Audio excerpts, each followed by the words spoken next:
Esse homem ouviu um barulho na sua escada e foi verificar até que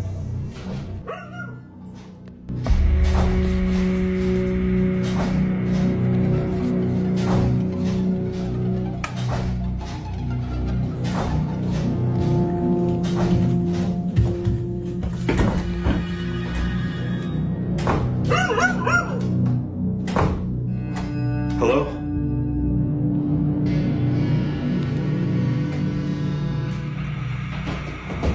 Oh my god!